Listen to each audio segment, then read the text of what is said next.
This is Joseph Sackman. He is a candidate for New York State Assembly. With a host of endorsements from progressive groups and organizations, Joe feels his experience as a local leader, organizer, legislative advocate, and activist allow him to be a strong voice in the fight for working people. I recently sat down with Joe to discuss policy and how he is campaigning during a pandemic. So, hey, Joe, welcome to the show. Hey, Jodi, thanks for having me on. Really appreciate it. I really appreciate being here. I'm really excited to talk about some specific things, and I of course want to give you, some latitude to talk about what you'd like to talk about. But for now, some things that I felt were really informative to me, and of course, Joe, we know each other, right? So we have a pre-existing relationship, and so I've been able to kind of follow your journey throughout this process. So actually, why don't we just explain to people what brought you into this and what brought you to running for assembly? Oh, that's pretty long story, and I'll make it short. So I guess if you want to start off from the beginning, it was with a group called Wolfpack, and that's how we know each other. And I volunteered with them back in, I think it was 2015. I don't remember the exact month or date, but that just seeing how corrupt things are and were, that I was like, I just can't sit behind a keyboard anymore. I can't do it. And I really thought about, I want to do something. I want to take action. I wasn't sure where I was going to go with that action. And I kept seeing, I don't know why, but I kept seeing Cenk Uygur and TYT kept coming up in my feeds, and I was watching YouTube and Twitter and everything else, and that's where everyone I think was getting a lot. If you were going for real news, it was like in social media at that time. It just seems mainstream media didn't give you the whole story, and so, and Cenk Uygur kept talking about this group called Wolfpack, and I was like, well, that's a ridiculous name. What is this Wolfpack? And then you have the commercial, and it was Democracy Spring, and he's getting arrested, and I'm seeing Rosario Dawson, she's getting arrested. All these people are getting arrested in D.C. to fight the corruptive influence of money in politics, and that was, I was like, wow, they're willing to get arrested. This guy is just not saying this on YouTube. He's getting arrested for this.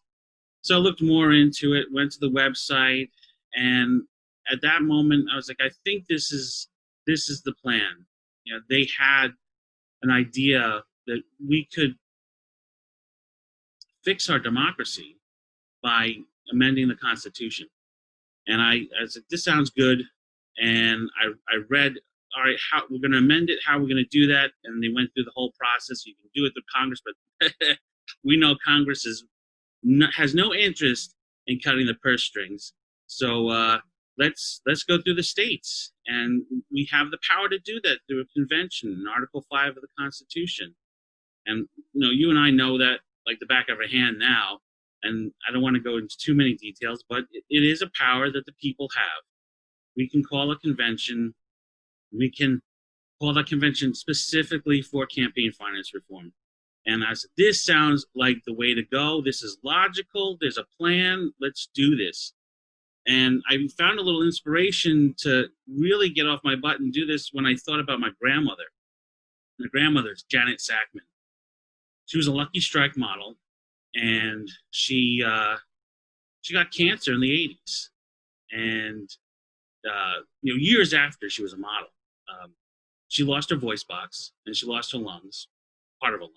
And she was the first person to basically sue the tobacco companies and win. So she set a precedent that the tobacco companies knew that what they were doing was wrong. They got her to start smoking, and she wasn't a smoker, and she basically set precedents for pursuing the tobacco companies. They knew they were giving cancer. What you're saying about, this is something that even I didn't know, and you and I are friends. Your grandmother was the first person to sue the tobacco company and win? Yeah, yeah. For me, for as long as I've known her, there was nothing. It was grandma. That's what and grandma was an activist. And I had no I didn't make that connection because that was grandma. She went out, she gave talks. I mean, she lost her voice box, so she didn't. Her voice was gone, but she found a new one through esophageal speech, and she used that voice to change the laws. And I was like, wow, if grandma can do that, I can get off my fat ass. I can knock on some doors, you know. So, and I did, and I got really involved with Wolfpack as a volunteer. Was their first community director for New York. I think you were the second community director that came out, right? So, and really pushed to get this legislation passed. And it's hard. New York is a hard place to get a piece of legislation passed. And that's something we'll probably come back to a little later. But, you know, sometime last year, it's like, it's so hard. We really need somebody in Albany who's willing to fight to get a bill like the Free and Fair Elections resolution passed. We need a champion up there. But there are other things I champion too. So it's just not campaign finance reform and ending corruption, whether it's in Albany, in New York, or DC. You know, where I live, we've got toxic water. I've 1,4-dioxane. Yeah. I mean, it's there's the plumes, these toxic plumes all over Long Island. The biggest one is the Bethpage plume, which is not far from me. Grumman, you know, back in the day, and the Navy dumped a lot of chemicals into the ground, and our water comes from the ground. We have an aquifer, so everything we put on our lawns, everything we put in a dump, leaches down into our water. And if you don't have a filtration system to clean that out, you're drinking, most likely, those toxins. So Hicksville, where I live, the surrounding areas, we have 1,4-dioxane. We're a little north of the plume, so luckily the plume hasn't hit us, but it's not that far.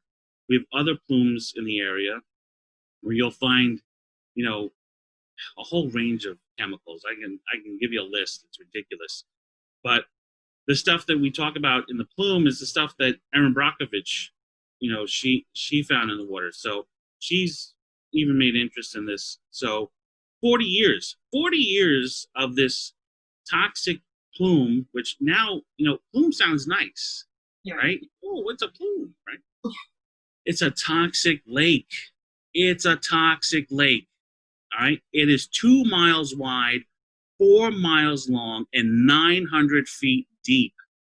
Newsday has done an exposition on this, and it's ridiculous. 40 years of poor political will and corruption has allowed something to become a giant toxic lake under our homes. It's full of carcinogens, and their remedy was, well, we'll just clean it up when it comes out, you know, at the wellhead. And that's not a solution. That is not a solution at all. They should have cleaned it up when they found it, but they didn't. They let it get bigger and bigger and bigger. And as they say, enough's enough. So we've got to clean up that plume. We've got to go after Grumman. They owe us. They dumped all those toxic chemicals there. They should be paying. The price tag on it is about $1 billion for cleanup. That's what people are saying. So for Grumman, $1 billion is not a lot of money.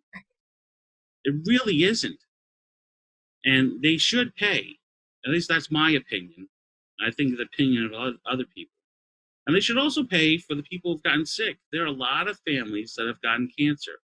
In my neighborhood alone, and even though I said we're not near the plume, we're near the plume, but the plume isn't under our homes. All the other toxic chemicals are here. I can tell you around 10 families that I know that have some form of cancer. And it's breast cancer, it's colon cancer, it's pancreatic cancer, rare thyroid cancer, spinal tumors. There's something here. It's not just, this isn't just a one-off. And so when you ask me, why am I running? I'm running on water. Okay? Because we it, access to clean water is a right. We can't live without it. It's like access to clean air. These are the necessities. We must have clean water. And if that means we have to find clean water from other sources, whether it's through New York City's water, they get from a reservoir upstate, which is pristine, is protected. No one dumps there. But Long Island, they've been dumping here for decades. Or further out east in the island, where the Pine Barrens are, if anyone knows where the Hamptons and the Montauk, a little bit further east, there you'll find untouched water, and that might be another source. Why we also clean it up.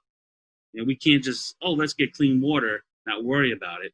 Let's get clean water so people aren't drinking the toxic water, and at the same time clean it up. And that's going to cost money, and that's why you need somebody in Albany who's going to fight to bring that money back to get that done.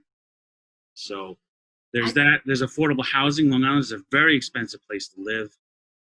I know a lot of people that have moved. They would have raised a family here. They just don't have the capacity or the resources to do it. And on top of that, housing is a right. Nobody should be homeless. Not in this country. It's insane that we don't have a system that really provides housing for the homeless. Real estate gets to do what it wants, big real estate. And I talked to a homeless guy the other day. I knew he was homeless. He didn't want to say he was homeless. And with food insecurity and everything, he came up to me. We had a conversation. I asked him, I said, "Are you homeless?" Because he wouldn't tell me where he was living, because I do some mutual aid work, and I wanted to get him. I didn't want him begging for food in the parking lot. I was like, I can get you food. I just need a place to deliver it. So, and he's like, he didn't want to tell me, and I asked him, "Are you homeless?" And I noticed he had kind of a burner phone, and he's like, "Yeah." I said, "All right, let me get you to where some pantries are, and we'll figure something out." And I said to him, it's not a crime to be homeless. Don't be ashamed. We'll find a way to help. So, and that's, I think, a big part of what's going on in our society. We criminalize some of the things that just are no way a crime. It's not a crime to be poor. It's not a crime to be homeless. It's not a crime to be a drug addict. It's a disease. Let me slow down, because I feel like I do feel like we need to make sure that we touch upon these things that kind of go along the way, right? Because I think at this point, at least I can feel us getting to getting to a point that needs to be made. But I think as far as providing the information for the argumentation along the way, I'd love to do that so that we get to that. Yeah. So anyway, but let's talk about with COVID-19. I know that I personally have followed your journey, and I think when you filed for a candidacy, was this at the very beginning, or was this before kind of the COVID-19? Because I know you and I were at a rally together in January, in the end of January, and that was, I think, is that when you announced?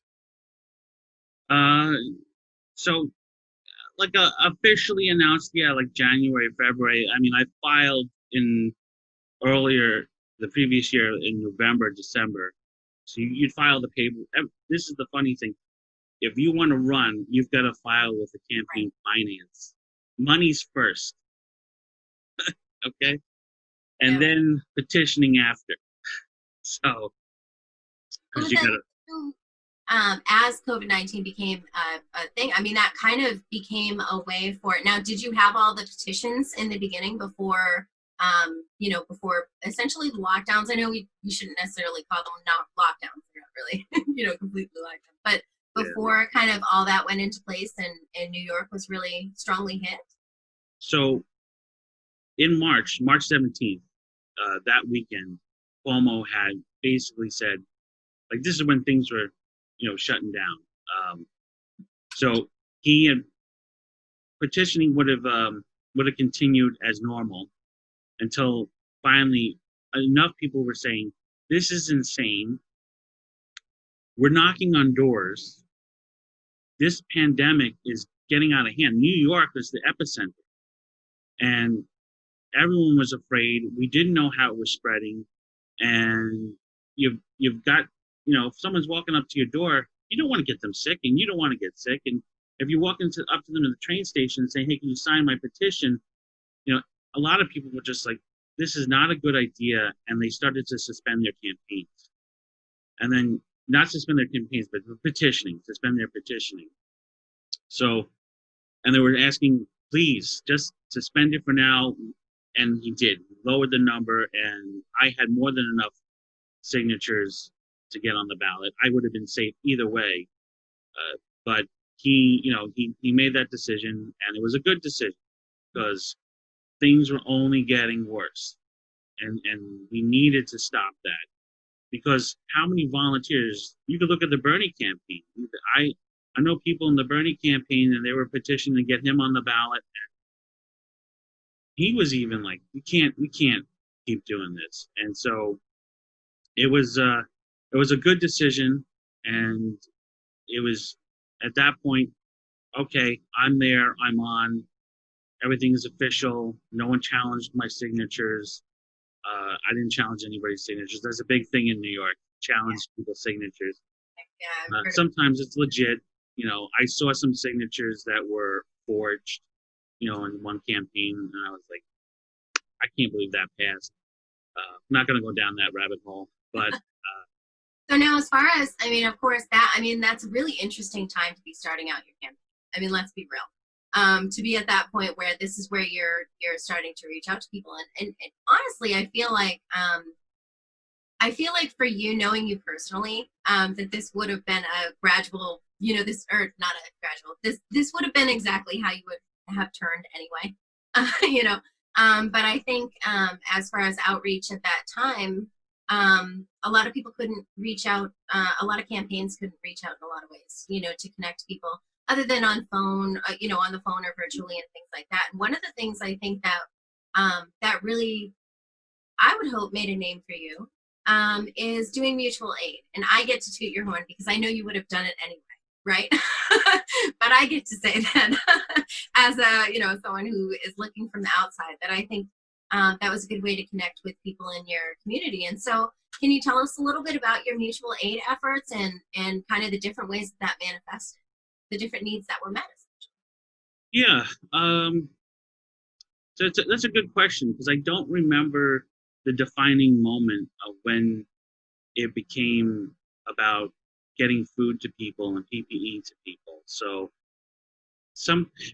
I do work with the DSA, and so the DSA was starting a mutual aid push.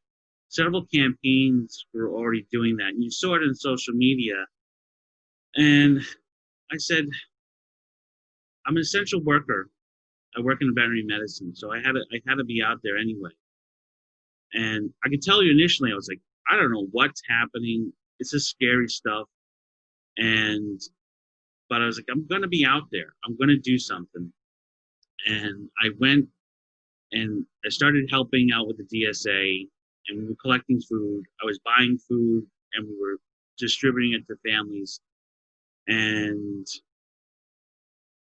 what really hit me was one night I had a friend who, outside of the DSA, was, I need someone to deliver food to 2 families in the area. And I said, yeah, I'll do it.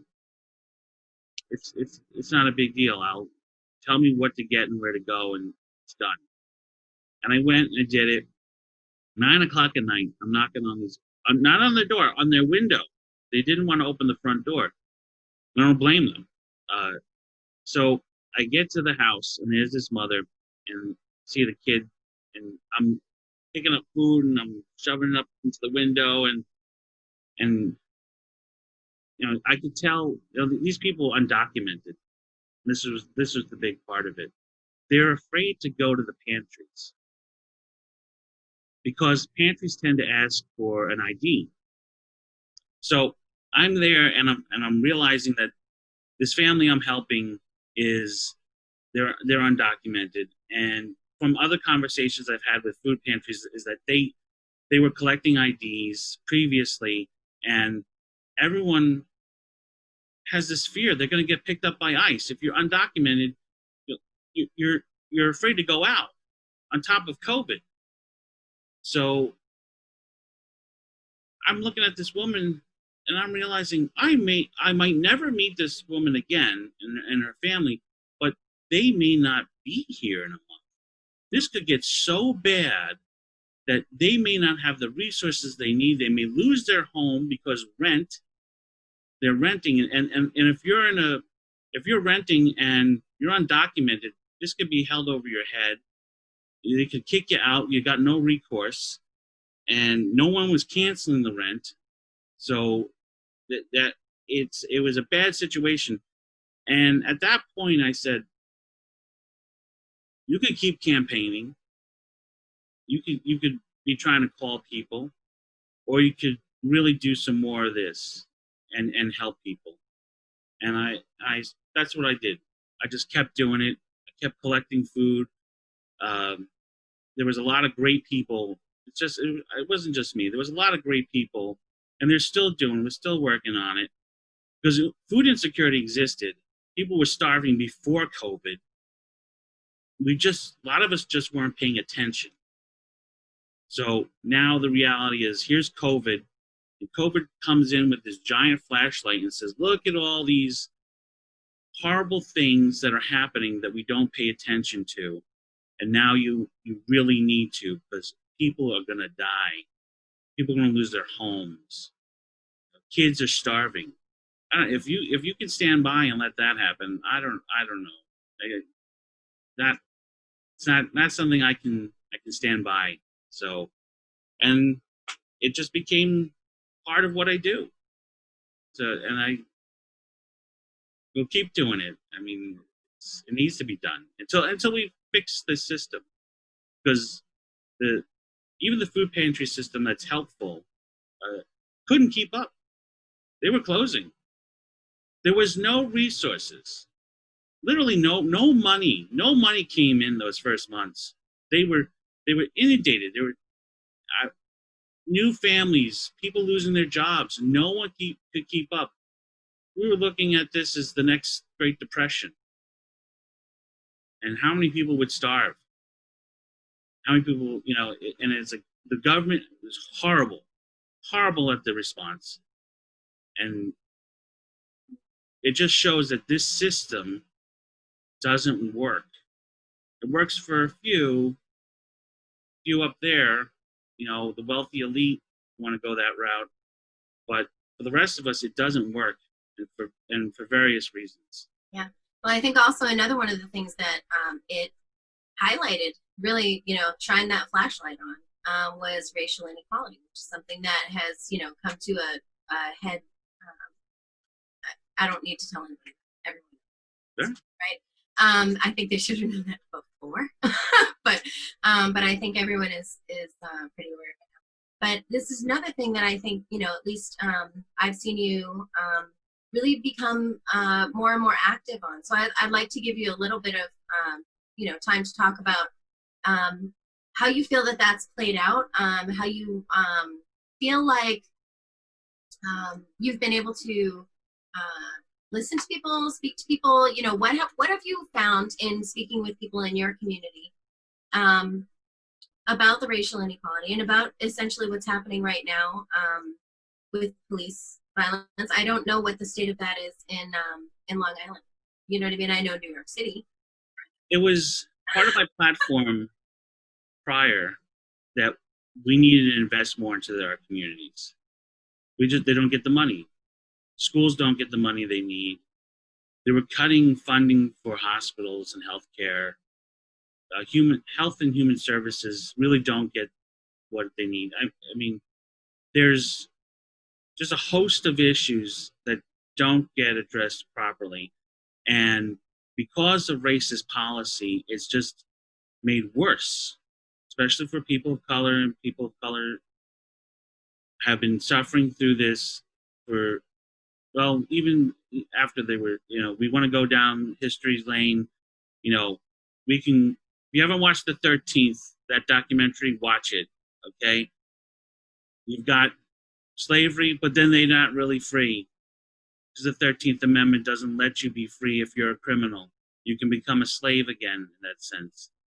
And it just shows that the system has developed to be oppressive and continue to be oppressive. And even with the civil rights era, that oppression continues. We have redlining. Long Island has had redlining ever since ever since they developed it. So, and it continues. It continues today. Redlining continues today on Long Island, and they've made efforts to change that. But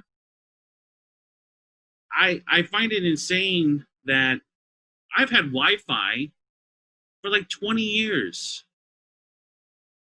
But there are people not far from me that don't.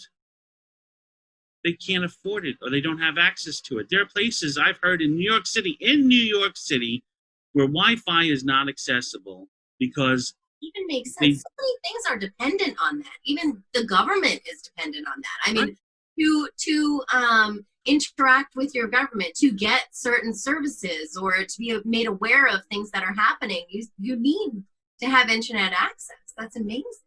Yeah. Well, if they don't want to invest in the infrastructure because they don't think people are going to pay for that, they don't put it in. Profit.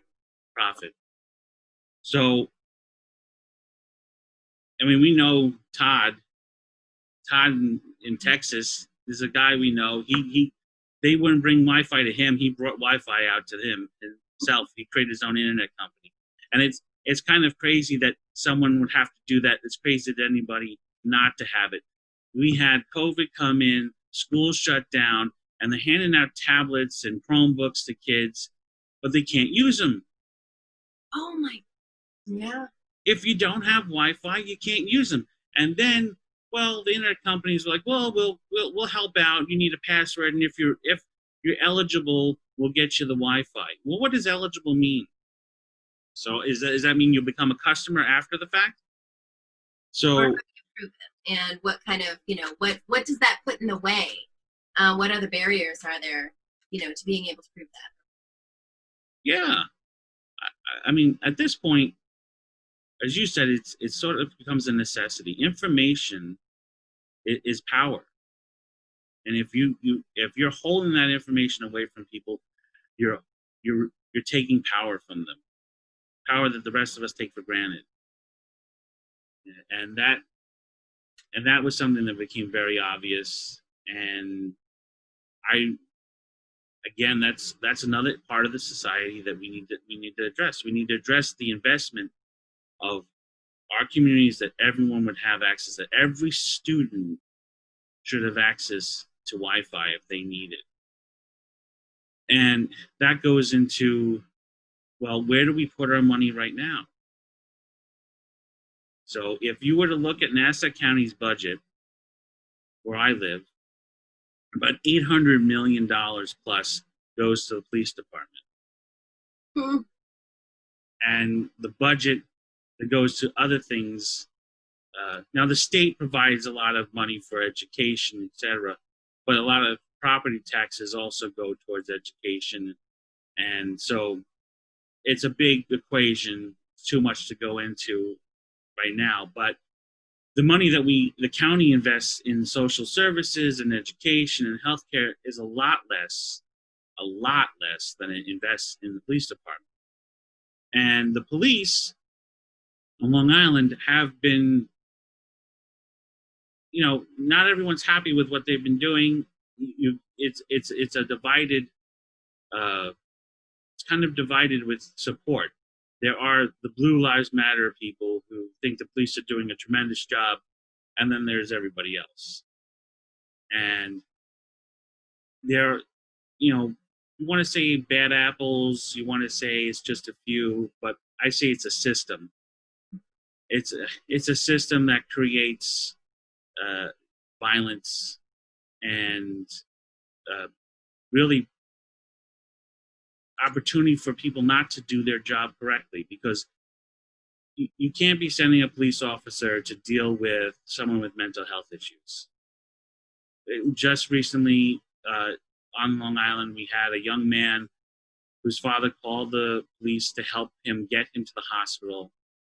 He had a pellet gun, an empty pellet gun, and he was on the roof of the house, and the officers that arrived ended up shooting and killing him.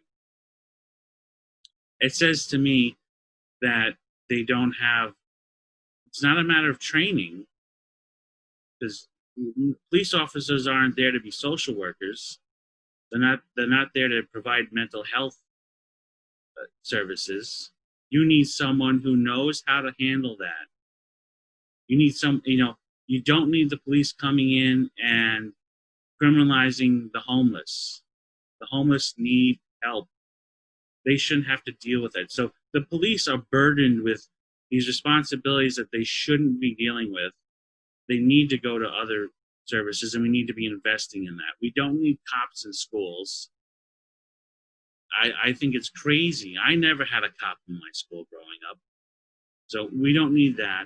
So looking at how we use our money is really important. So the funding the police is really reallocating the resources, our resources. That's our money.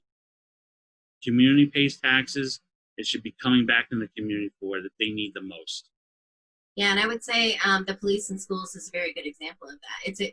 It's a very good and clear example of that, because how many people have seen, how many people remember there not being a police officer in their school, but there was a counselor in every school, and there was a nurse in every school, and there were these people who were there and available to help children navigate, crises and things like that. They didn't need a police officer to be there at that time. Yeah. Now that they take those things out, and they'll be like one counselor for an entire district, you know what I mean? Or something like crazy. There's no nurses in schools. I know that, when I was in California, there was the PTA raised the money to have a counselor in school 1 day a week. And that was the PTA raising the money. That was the parents directly putting it into. It's a good example of why exactly we feel the need to have police, and I think that can be extrapolated out into other things. When we talk about taking away funding from social services, for me, it's logical. If a community has all the resources it needs, you won't need policing. Crime is not going to be what it is when there's opportunity and a community can be invested in and grow. It can be prosperous. It can have the things that a community needs. Go to an affluent community where people have everything they need. What is the crime rate there? The resources are there. We need to bring people back up and get them what they need, no matter where you live. And so that's where I see this as. This is a logical step that if we're going to end racist policies, we've got to invest in communities, and especially communities of color.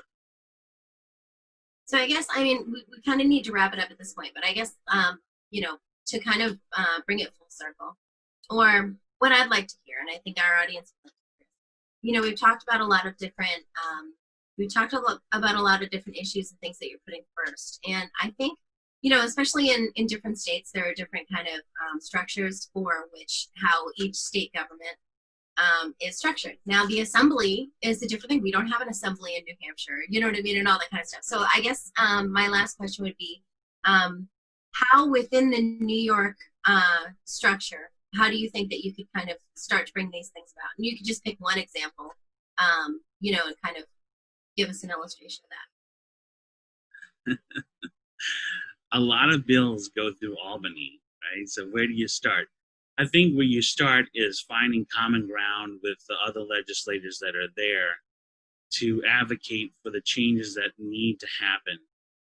The protests that we've seen really put a lot of pressure on legislators to pass a repeal of 50A, which was basically it hid the all the bad things that cops did. So you couldn't see who did what, and someone could have 20 bad marks against them they couldn't get. But the protests pushed that to happen. That law is sitting on the shelf somewhere, waiting to be discussed and passed and it took thousands of people to push. So I think the first step is to change the culture that is in Albany, that it shouldn't take thousands upon thousands of people to go to the streets to get the right thing done. So finding people in the legislature that are willing to do the people's work, and that might mean, well, we need a few of them to be kicked out and we get some new ones elected.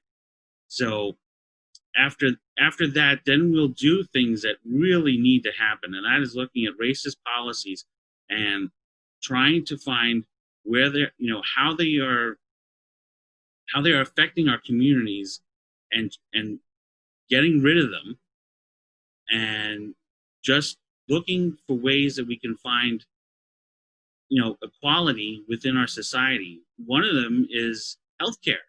The New York Health Act, big champion for this. Single payer for New York. New York could be the leader in single payer healthcare system, and it can do that, and that could be the model for the rest of the country. So we could have single payer in New York, and that means everybody's covered. No one should die because they don't have a copay. And I've heard many stories of that happening.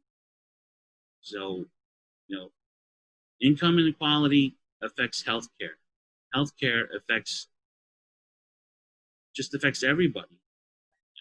So that's something that needs to be dealt with. So I would push for that. And of course, as I said before, water. I got 2 years. I got to do that, Yeah, if I get elected, I got 2 years. It's amazing too. I mean, that seems like such a short time, especially with how long people campaign for. 2 years that's a pretty pretty good turnaround, honestly. Good for holding you accountable, good for holding people accountable. Just tough with how much campaigning we do. Well, thank you so much for coming on, and I just appreciate I appreciate everything that you're doing. We will put your information, a link to your website, and we'll put that in the text box so that people can find you and see how they can donate, support. Yeah. No corporate PAC money here. Uh-huh. And it's tough time. It's hard to ask people for money when they've lost their job, So, but I appreciate whether it's $1 or $100. I appreciate the help, and I hate to make it about money, but unfortunately that's how this goes. We have to raise money, but we're going to change that too, right, Jodi? Right, so we're going to change that. Full disclosure: I threw in 7. It was my couple of coffees a day. I appreciate it. I love it. And I see a comment. Public funded elections. Yes, 100% public funded elections. Absolutely. New York is pushing towards creating that. We will have that in the future, just not this election cycle. Yeah. Working towards it. And like you said, a lot of times, especially New York, I feel like New York can really be a pinnacle for a lot of different things, can really shine a light on things and encourage other states to do it. We know that it takes kind of a critical mass, right? So if New York were to pass healthcare for all in New York only, at least, I think a lot of other places around. I think a lot of states would follow it. They would look at us and say, let's see if they trip and fall, and if they do, how do they fix it? And it'll be a game changer. And I think that might be the way we get to Medicare for all. So if you're in New York and you're watching this, the New York Health Act, get behind it, okay? All right. Well, thanks for coming on, Joe. Thank you, Jodi. It was great talking to you.